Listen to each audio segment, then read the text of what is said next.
Oof. Good afternoon, and welcome to the Boston City Council Committee on Parks, Recreation, and Transportation.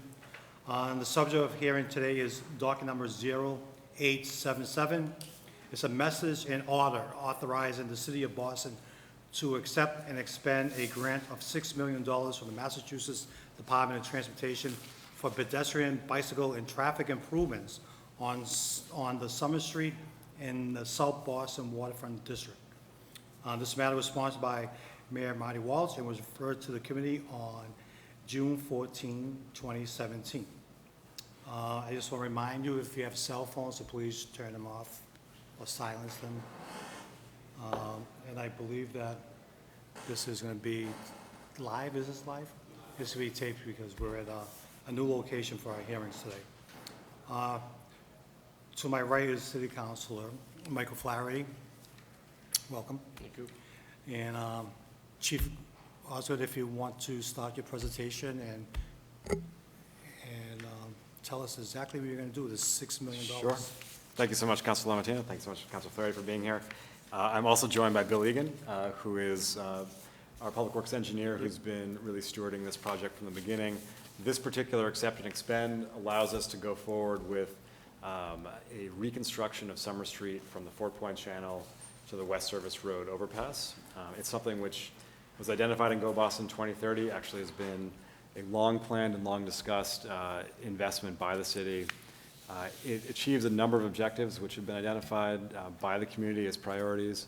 One of those is to rebuild the sidewalks essentially from, again, the Fort Point Channel to the West Service Road, with the idea that that is a principal pedestrian connection between a place like South Station, the businesses along that corridor, as well as the convention center, with making sure that all those sidewalks are ADA compliant.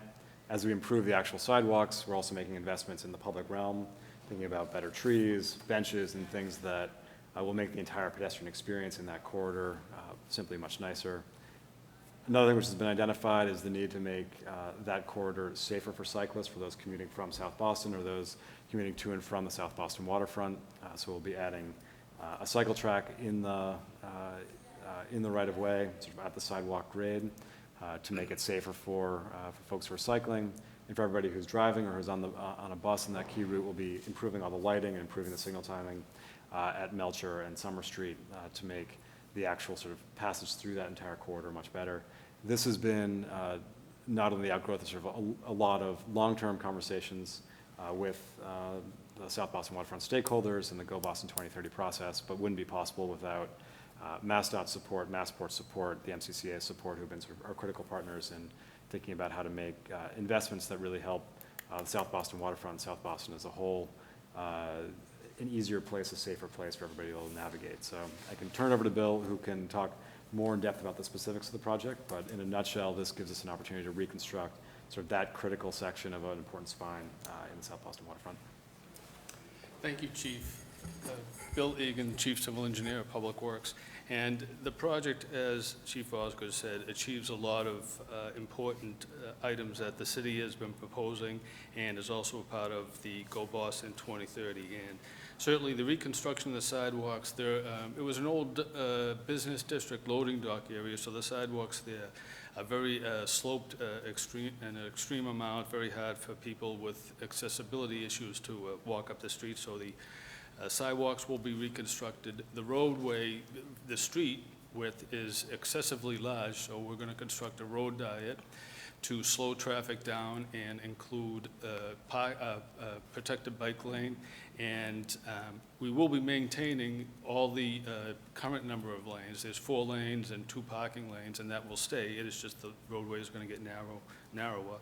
We'll install bump outs at the intersections and at the Mulcher Street intersection, and there's 2 interim crosswalks that are being added to the project to allow pedestrian crossings. And at those locations, there will be bump outs, and they will all be signalized to improve pedestrian safety. And there was a few years ago a fatality along the corridor in that location, so this should help that.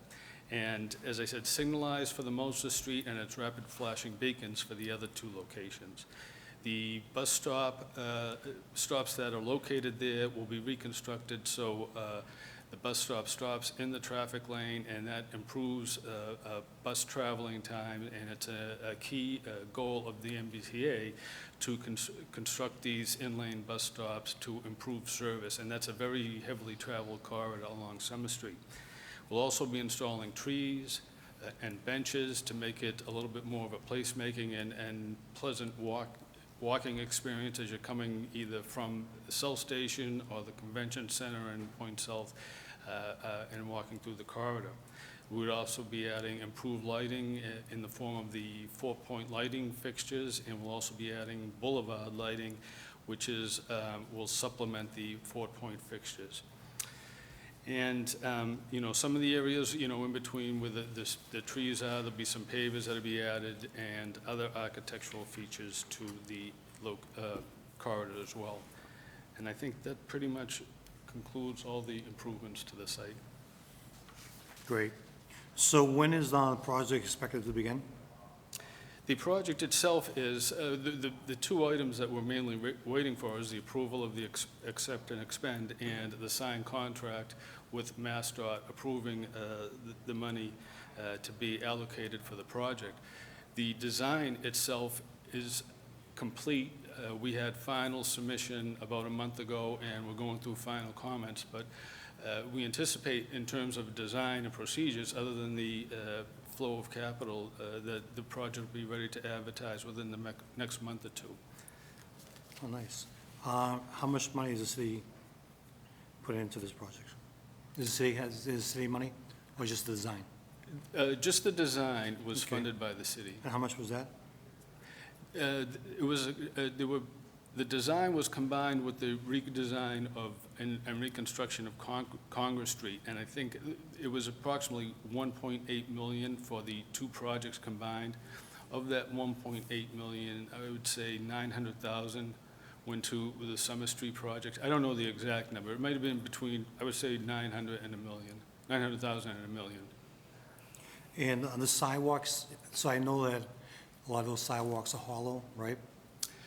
Because they got Yes. deliveries at that time? It's, some locations there are, most of them have been mapped out and we're aware of them, and we have a way of addressing them. And who's responsible? Will the owner of the property be responsible for the sidewalks?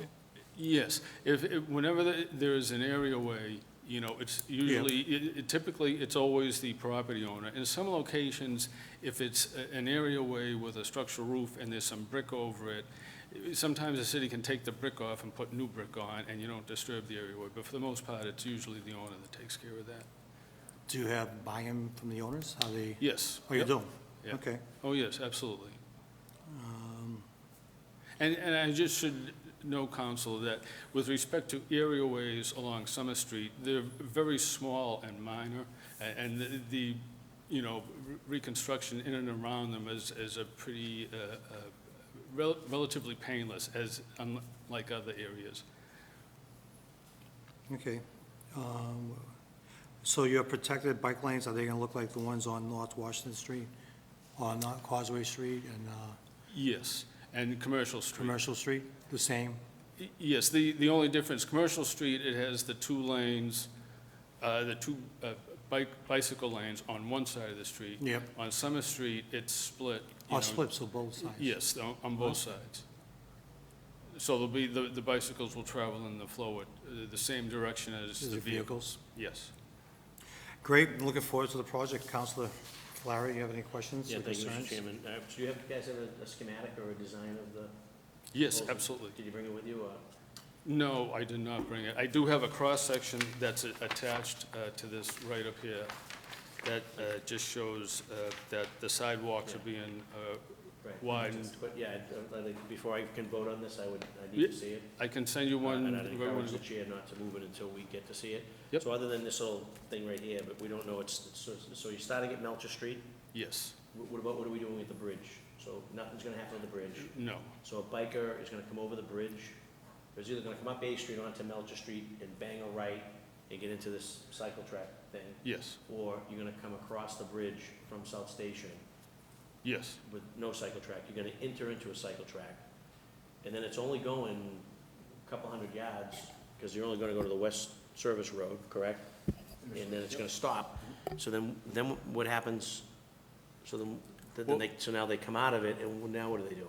Well, right now, there is no extension of the cycle track, or there isn't provisions for a bike lane along that corridor Right. between West Service Road and the Convention Center. However, we do have a plan that we've put together and presented to a number of agencies about extending a protected bike facility from the West Service Road all the way down to the reserve channel. And I can show you that plan that's been developed. Yeah, I need to see it, because we're starting it, then we're sort of just stopping at a couple hundred Yeah. yards Oh, down the yes, road, absolutely. and then it's gonna be a free-for-all. Yes. Yep. I also need a commitment and a guarantee that we're not gonna be losing lots of parking spaces. So we'll probably lose some around these bump outs, but this isn't gonna be like, we're gonna take metered spots and parking spaces, very precious parking spaces from a neighborhood that has a parking crisis, quite frankly, because the neighborhood's being overdeveloped, and we keep stuffing more development projects and approving more development projects, but we're not seeing an uptick in the parking spaces. So these are very valuable and precious parking spaces that people from the community depend on, Sure. whether they're working at the convention center or they're working down in town somewhere. And so I'd like to see what the plan is from the Melcher Street to the West End side. What's the net loss of parking spaces? Hopefully it's zero or de minimis.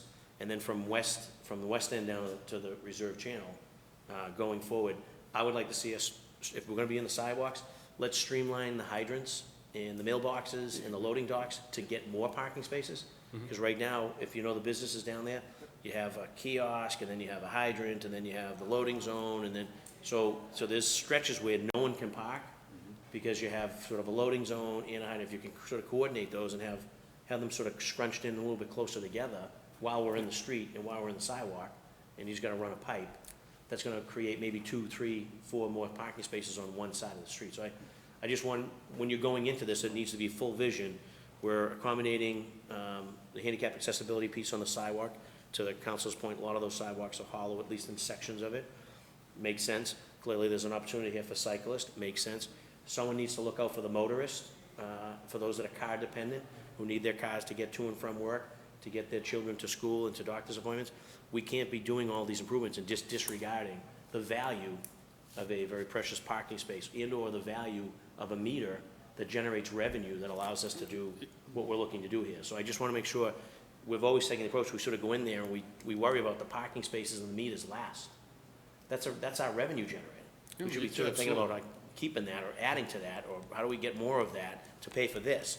Instead, we go in and we do all this stuff, and then we sort of just throw out the parking spaces, and next I thing you know, can give you a comment on that, and that will help when you get the plan Yeah. with respect to parking. And for this current project here, the area within the limits, the protected bike lane did not cause any loss of parking, or if it did, it was 1 or 2 cars maybe. Areas where we did lose some parking were when we constructed the crosswalks. We reconstructed Melcher Street, and we added the 2 interim crosswalks, or the 2 mid-block crossings, I should say. We constructed a bump out there to make the crossing a little bit shorter, and that bump out created a loss of parking, a couple of spots on either side. And I can't give you the exact number, but it was probably 4 to 6 spots were lost because of that. Right. And let's just say the high number 6, but it was because of, safety improvements to make the roadway shorter for Right. crossing. Right. But it wasn't really for the bike lane. But Right. I appreciate absolutely. and you can understand as an engineer, It's- particularly on the bump outs, I would suggest put the hydrant on the bump out. Oh, Because yes, it's a twofer. Yes. You can't park where the bump out is, you also can't park where the hydrant is, so why don't we marry those 2 guys together on the bump out? Instead, we're gonna have a bump out where you can't park, and then 12 feet down the street here, you're gonna have another hydrant, you can't park there. So hopefully, your engineering skills, you're sort of sizing up the entire street and say, how do we all get along here? Because motorists and pedestrians and cyclists all need to figure out moving forward. We're not gonna favor one over the other, but everyone has an affirmative responsibility to be looking out for each other, whether it's to a redesign of a street or a sidewalk. And I just wanna make sure that from the motorist standpoint and from the precious Yes. parking Yep. standpoint, Yes. particularly in my neighborhood where it's at an all-time premium, we can't not continue to allow the community to lose parking spaces. It's killing the local businesses.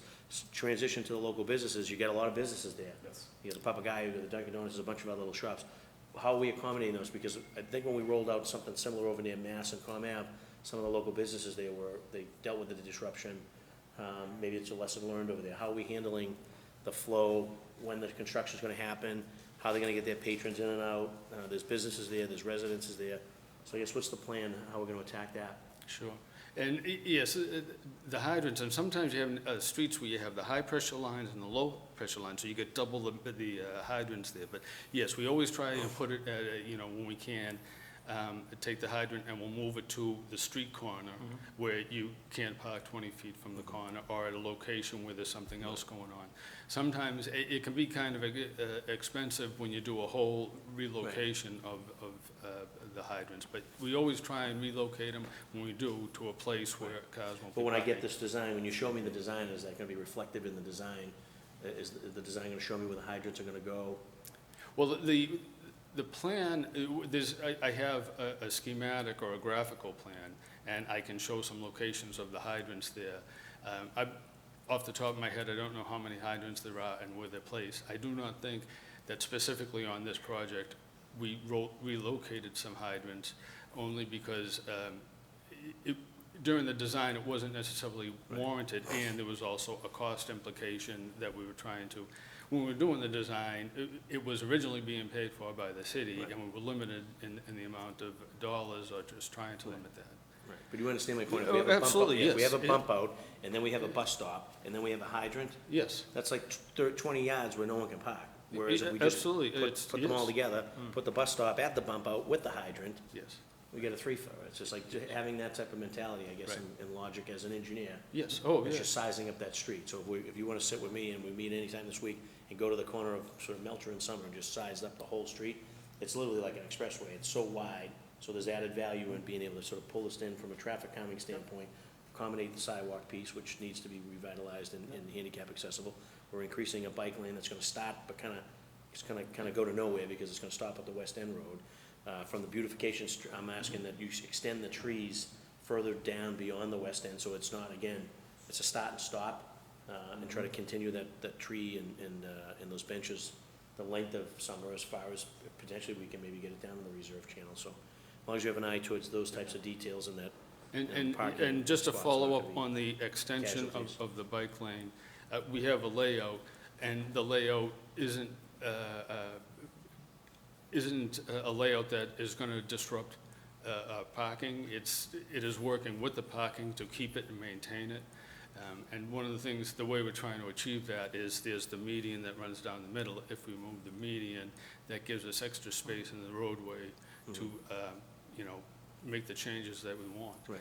And then I think there's a bridge that goes from West Service to the convention center, so that kind of precludes the trees, but we can go beyond that, Right. from the convention center down to the reserve channel, there's a number of things. we And there's a can do. ton of foot traffic, people from Yes. the community coming out when they can't get on a bus because the Yep. buses are full. They all walk up Summer Street. Yeah, they're all coming up Yep. like herded cattle. So, and then just lastly, I think the construction schedule is probably as important as anything in terms of Yep. if they're gonna do it in sort of, in sections or whatever, but again, keeping mindful that there's some local businesses there, some restaurants and some shops, as well as some residential, there's a residential component or two down there. So if we're gonna do it, it's like, are we gonna do it in sections, are we gonna do it in phases, are we gonna do, Oh, yes. east to west and right. west to, how we gonna? how We'll this we'll will have work? a pre-construction meeting, and we've been to the community a number of times, and the 4-Point Channel District Association, we Right. met with them. And, But yeah, does- we'll but go does over everything kind construction. of, does everything kind of roll out together, like, you do the sidewalk first, and then you come back, and then you do the cycle track second, and then you do the. Yeah. It's like, or can we just do them all in sections, so that when you're in front of one particular business or one particular address, you're gonna bang out the entire Yes. program right then and there, as opposed to you coming back 4 or 5 times? Yeah, the preference is not to come back 4 or 5 times. It will be to reconstruct the sidewalk, widen it, install the cycle track and the things like that, and then move up. And usually it's one side of the street you do, then flip over the other side, and then you do the final mill and pave and Right. striping. Okay. But yes, absolutely. And we'll go over what the district, the businesses. Right, and then the middle lane, so right now there's a space between the lanes of travel. You have 2 lanes on one side, 2 lanes on the other side, and you kind of have this section in the middle. It's part, this little section has an island, which is where you did that little bump out, but for the most part, it's kind of a free-for-all. So moving forward, is there gonna be a barrier between those two? It's gonna stay non-existent, it's gonna stay the way it is now? Except for the refuge islands where crossings are. Yeah, where the mid-block crossings are, we'll Right. have a refuge there. That stays right there? Okay. Yes. And everything else will be the way that we know it as it is, okay.